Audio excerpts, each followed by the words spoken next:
Tulfo Unfiltered.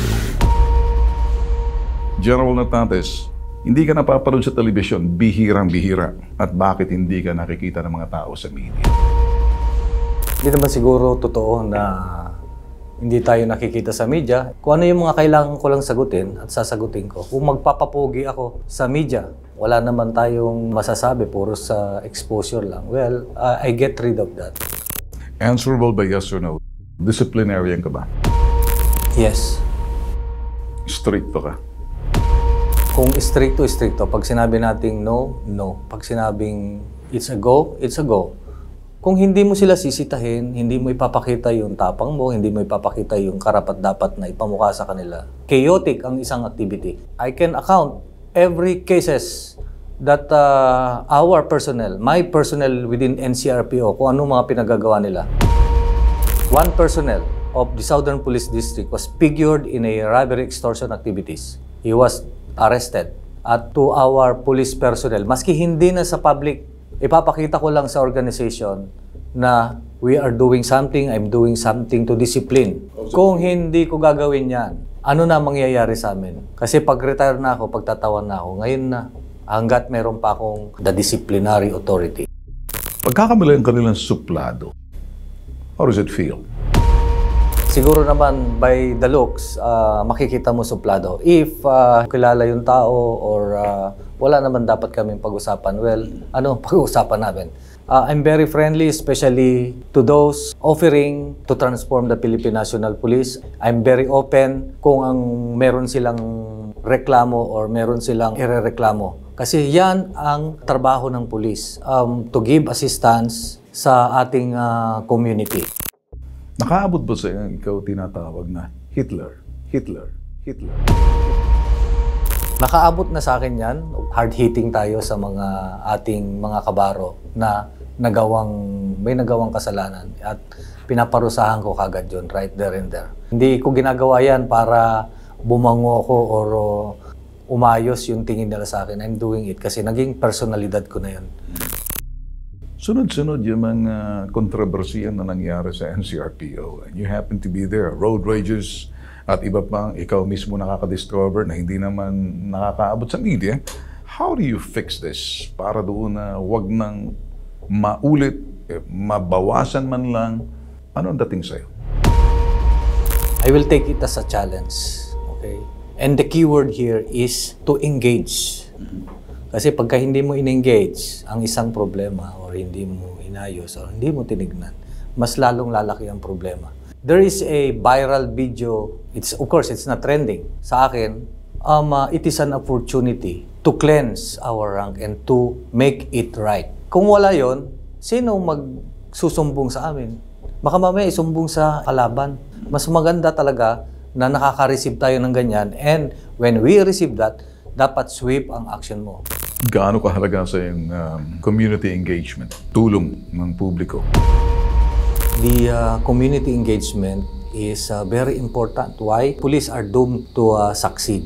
Because yung peace and order is a shared responsibility of the community and the police. Remember, yung community, sila na mismo magsusumbong. Ayaw niyo ba yun? Indicator ng pumupunta ang pulis sa barangay is medyo nangingitim ka na. Makita mo pagka ang chief of police, maputi, hindi yan pumupunta sa kalsada para kausapin yung mga tao. Kasi sila ang ating binibigyan ng quality police service. So, yan ang importansya ng community engagement. Ano yung bentahin mo para sa mga pulis? Didisiplinahin mo sila pero yung presensya nila sa lansangan. Madaling rumisponde, madaling takbuhan, madaling dumating. All of them are important. Tulad ng pagresponde, tulad ng pagdisiplina. That will basically improve yung trabaho ng police and basically improve the rapport of the community and the police. And basically will improve the peace and order and even public safety. Or ang pinakamagandang rapport sa community is what? It is your accomplishment.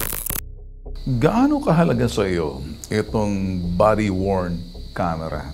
Ito ba'y makakatulong sa tiwala ng publiko? Gaano karami ang ilalagay ninyong body-worn camera sa NCRPO pa lang?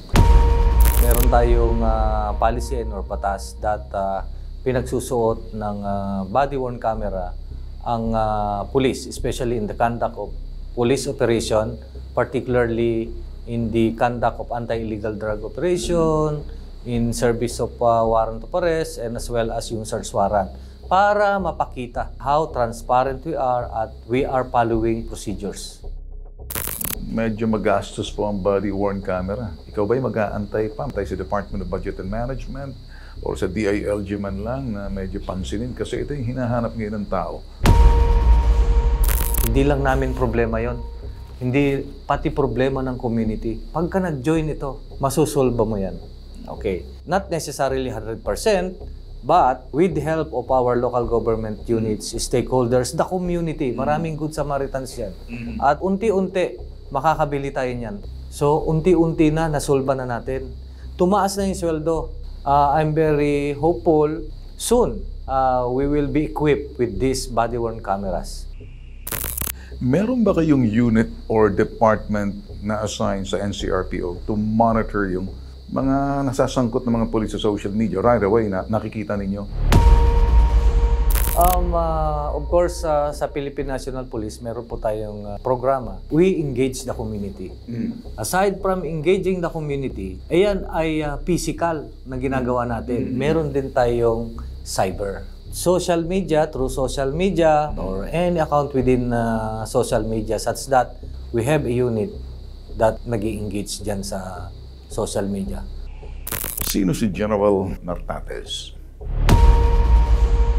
Medyo mahirap sagutin, but tao rin ako. Hindi yung the usual robot makikita mo na police, naka-uniform.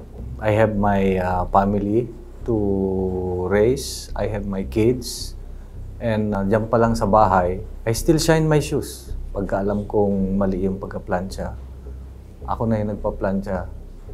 So, kung makikita mo, if that is the discipline, then yan ang General Nartates. Ano yung pinakalayunin mo or goal na gusto mo makita at masasabing eventually, yan ay tatak General Nartates? If we're talking about indicators, lahat ng mga halos na puntahan ko ay naaayos ko. Nai-improve ko yung facilities, nai-improve ko yung procedures, nai-improve ko kung paano sila magtrabaho. It is an improvement in the processes, it is an improvement on the system, improvement ng facilities. And yan ang gusto ko pagka-retire ko. When I leave the organization, my wish is that very peaceful yung kalsada natin, weeding out street crimes. And of course, yung Philippine National Police natin is a capable one.